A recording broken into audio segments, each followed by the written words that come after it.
Salut à tous, vous êtes sur la 3, ravi de vous retrouver dans la grande team. Et bien voici le sommaire.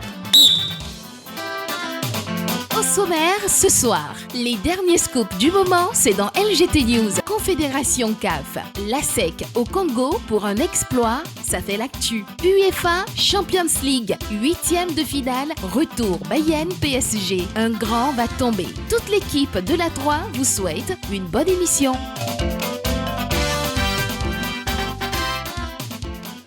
Pour le compte de la 4e journée de la Coupe CAF, la SEC séjourne au Congo depuis quelques jours. Objectif, revenir ici en Côte d'Ivoire avec les 3 points. Coupe de la Confédération CAF, la SEC peut-elle ramener la victoire du Congo? C'est notre question LGT, vous le savez. Vous pouvez participer à cette émission en nous appelant au plus 225 27 21 59 93 99. Premier canal, deuxième canal. Vous avez la possibilité de nous écrire via la page Facebook de la 3, tout simplement, si vous souhaitez nous écrire. Si vous voulez parler avec nous directement, eh bien, c'est le numéro de téléphone plus 225 27 21 59 93 99. Eh bien, sans plus tarder, place à LGT News.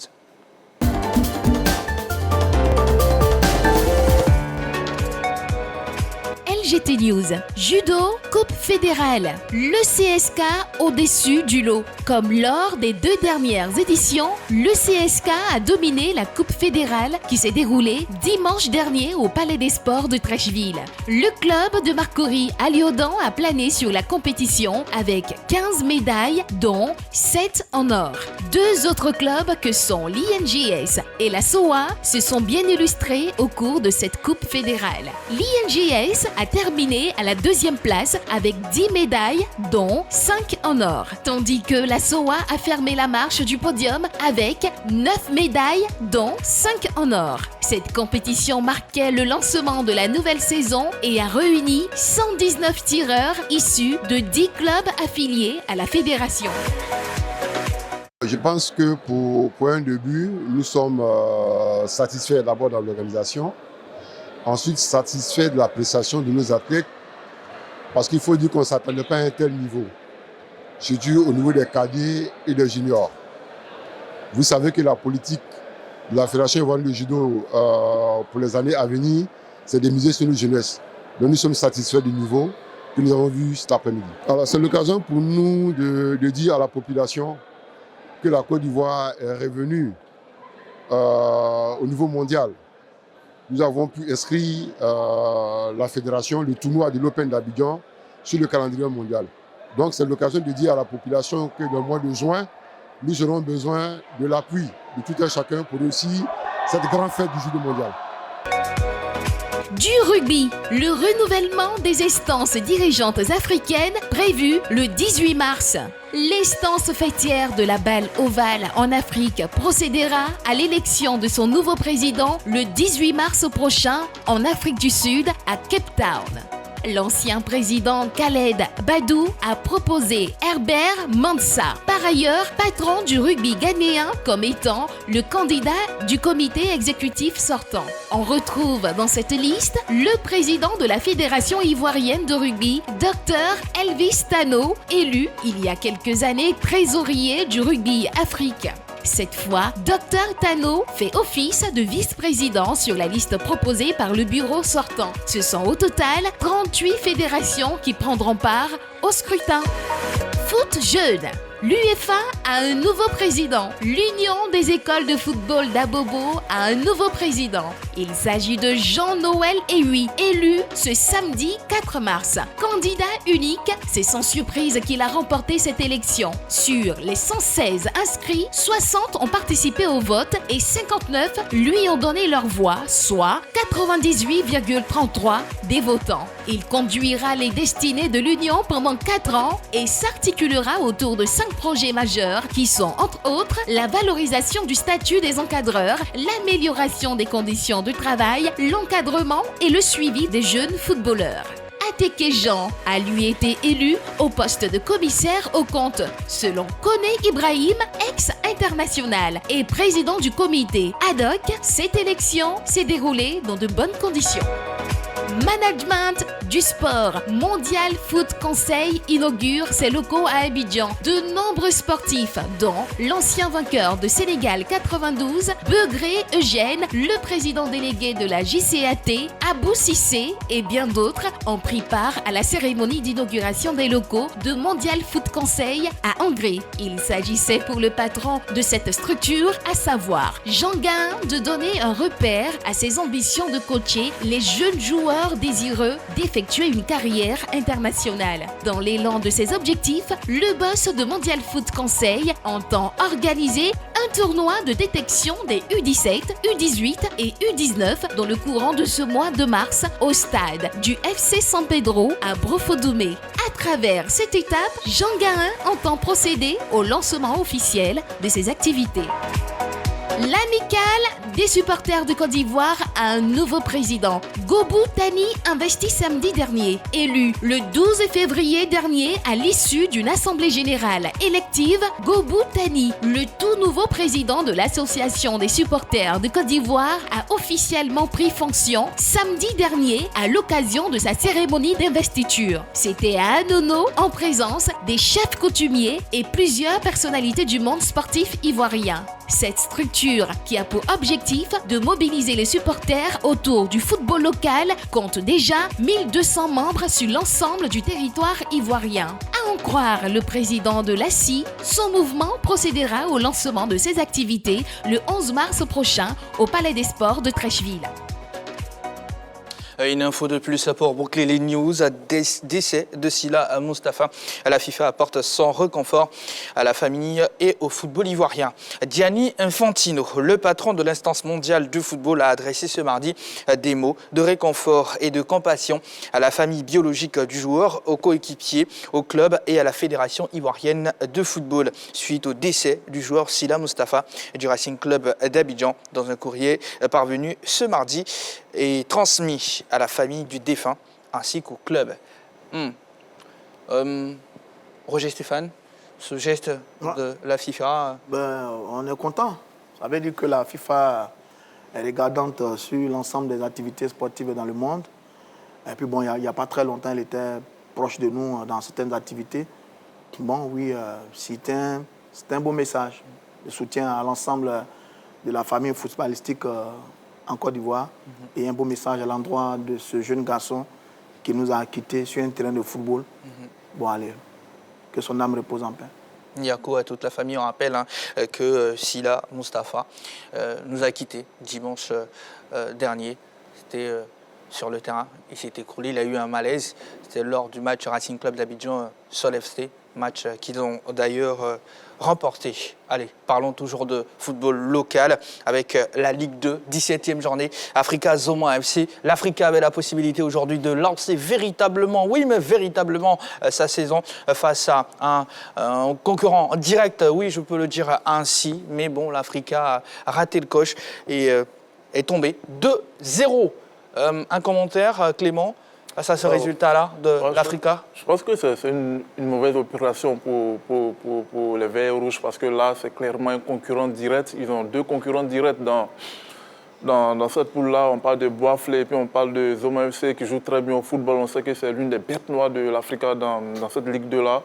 Une formation qui joue très bien au football. Valentin Serebé qui aura fait mal à cette formation de l'Africa, que ce soit en aller et retour. Donc je pense que voilà, sur l'Africa, il y a beaucoup d'incertitudes et puis on ne peut pas avancer avec beaucoup d'incertitudes. On ne peut pas viser la montée avec beaucoup d'incertitudes dans l'effectif.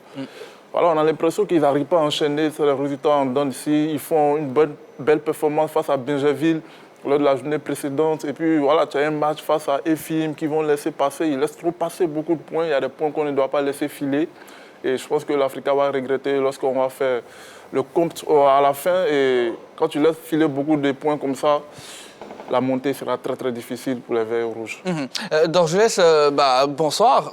J'ai envie de dire, là où nous prenez en cours, après bien sûr le premier match que vous avez assuré de l'après-midi. Là, Zoma, c'est une équipe qui joue bien et là, ça se confirme face à l'Africa. Moi, je ne suis pas surpris. Je me rappelle, avant ce match, là, sur ce plateau, j'avais dit que l'Africa allait être en difficulté. Des collègues ici se sont joués aux experts pour dire que non, l'Africa allait réussir à faire la différence. J'ai dit, mais sur ce que nous on a vu, parce que nous on fait la Ligue 2, sur ce qu'on a vu sur la phase aller, Zoma a bouffé tout le monde et vers la fin, Zoma a laissé des points. Et ce 2-2 au match aller contre l'Africa, je pense que c'est Zoma qui permet à l'Africa de revenir. Parce que Zoma menait 2-0 et puis finalement, ils ont levé le pied, l'Africa a égalisé. J'ai dit, mais si ce qu'on a vu, si vraiment Zoma veut élever son niveau de jeu, c'est pas sûr que l'Africa allait gagner. Et d'autres ont dit, non, mais on est au match de football. Aujourd'hui, 2-0, je suis bien content parce que ce que j'ai dit, c'est réalisé. Après, Clément l'a dit, l'Africa a du mal à enchaîner parce que c'est ça aussi. Vous prenez au départ, c'était Zoma qui dictait la cadence dans la poule. Ensuite est venu le CO Boisflé qui ne veut pas lâcher prise. Donc derrière, Zoma va recoller. Et puis quand vous avez deux adversaires directs, Boisflé et l'équipe de Zoma, dans ce genre de match-là, il faut aller chercher la victoire. Il faut tout faire pour gagner. C'est là que la différence se fait. Zoma connaissait très bien cette équipe de l'Africa. Ils ont fait le job cet après-midi. Attention, l'autre équipe aussi à suivre de près, c'est CO Boisflé. Attention surtout à l'Africa. D'accord. Allez, et les images que vous avez pu voir, sont des images de nos reporters Henri-Joël Bois et Béatrice Nicole Quadio, tout simplement. Et je vais rappeler le programme de demain, mercredi 8 mars 2023. Je dis 8 mars en regardant bien sûr Héraclide Assina, événement particulier, la journée de la femme. Exactement. D'accord. Nous avons proposé 2 affiches de la 4e journée de la Ligue des Champions de la CAF. C'est l'heure de faire un débrief complet. Oui, appelons ce débrief-là comme ça. Eh bien, c'est dans notre focus.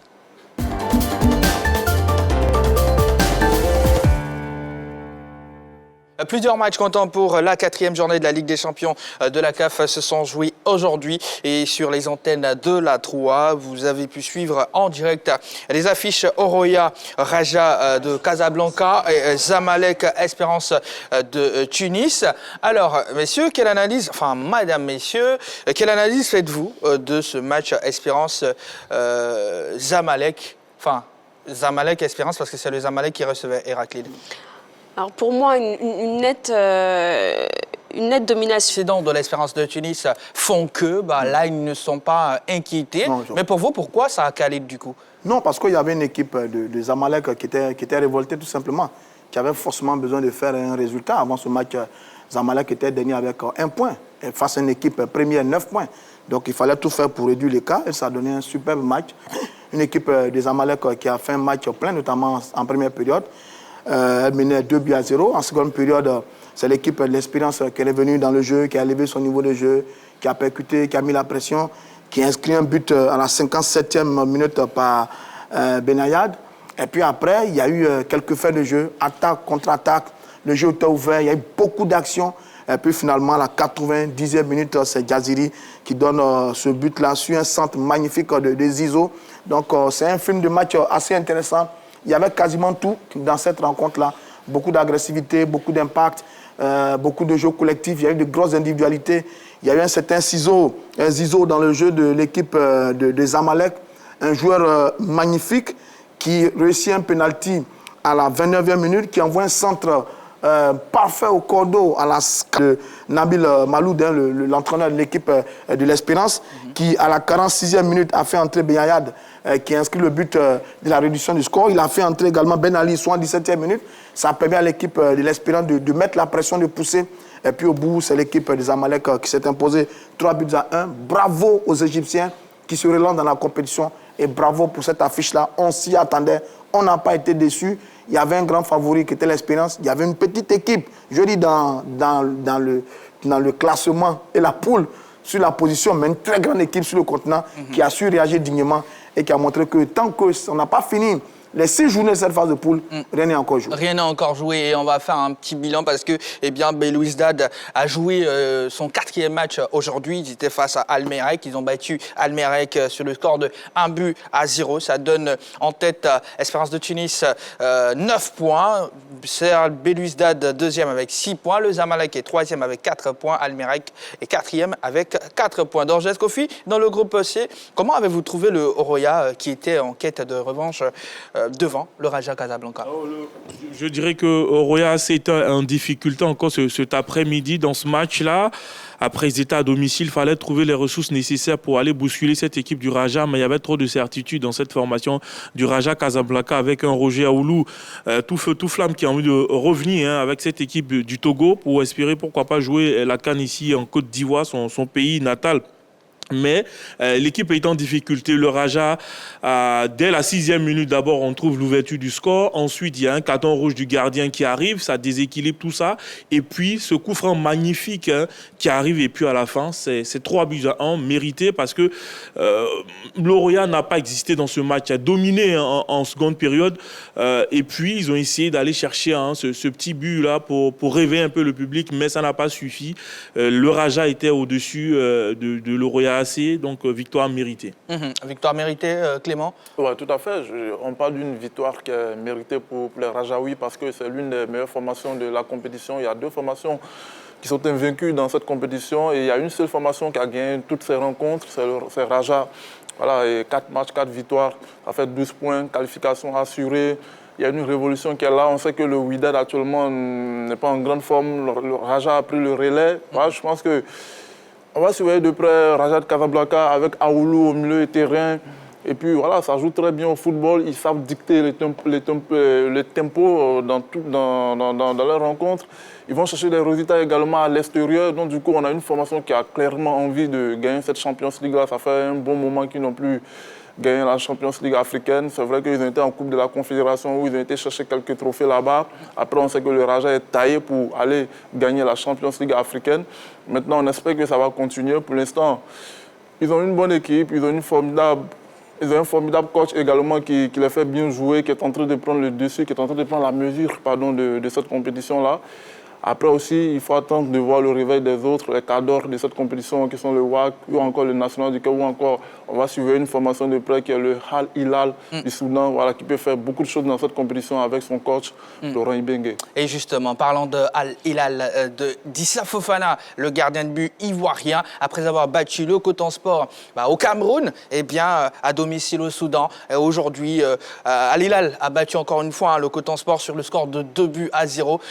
Derrière, enfin un petit bilan aussi au niveau du classement. C'est vrai que Mamelodi Sundowns et Al Ahly n'ont pas encore joué cette 4e journée. Ça donne, après 4 journées, 9 points pour Al Hilal. Mamelodi, 7 points après 3 journées, bien sûr. Après 3 journées aussi, Al Ahly, c'est 4 points. Et puis derrière, le Coton ferme donc ce classement avec 0 points. 0 points. Oui, cette équipe de Coton Sport est complètement dedans. Fait 4 matchs, 4 défaites, 0 points. Elle a été laminée la dernière fois, je crois, par l'équipe de Mamelodi Sundowns, qui, à mon avis, est l'équipe la plus en forme de cette poule. C'est vrai qu'il y a cette équipe soudanaise, mais attention à Mamelodi Sundowns d'Afrique du Sud, qui a un très très beau football, qu'il a démontré la dernière fois face au Coton Sport de Garoua. C'est un peu dommage pour les Camerounais. Ils ont perdu un peu de l'élus d'un temps régulier dans la compétition, mais là, ils passent complètement à côté. C'est la seule équipe qui, je crois, n'a pas encore eu de points depuis le début de la compétition. Pour cette phase de poule, c'est un peu dommage pour le Coton Sport de Garoua. Mais attention, Mamelodi Sundowns, c'est du costaud.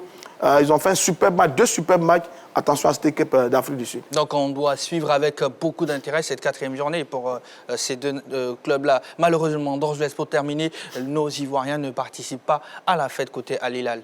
Après, c'est aussi ça la difficulté. On a vu Edinho Tapé qui est revenu avec le Stella.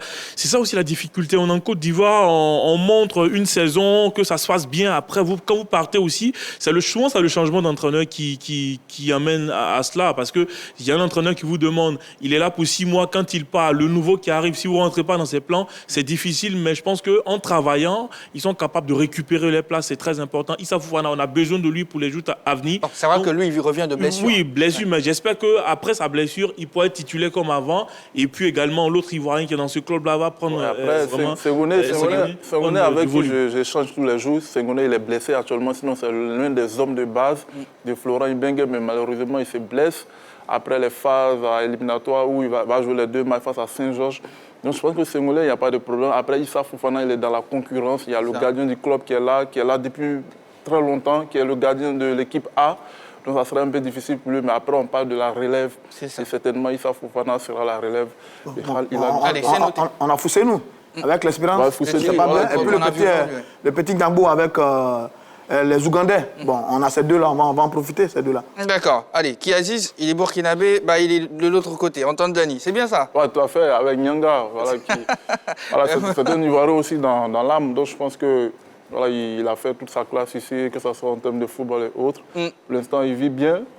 Du côté de la Tanzanie, c'est lui qui fait jouer cette formation de Nyanga. C'est noté, c'est noté. En tout cas, on prend plaisir à voir tous ces joueurs-là issus du championnat ivoirien qui évolue ailleurs. Coupe de la Confédération CAF, la SEC peut-elle ramener la victoire de son déplacement au Congo? Tout simplement, on marque une pause. Quand on revient, on attaque le sujet tranquillement.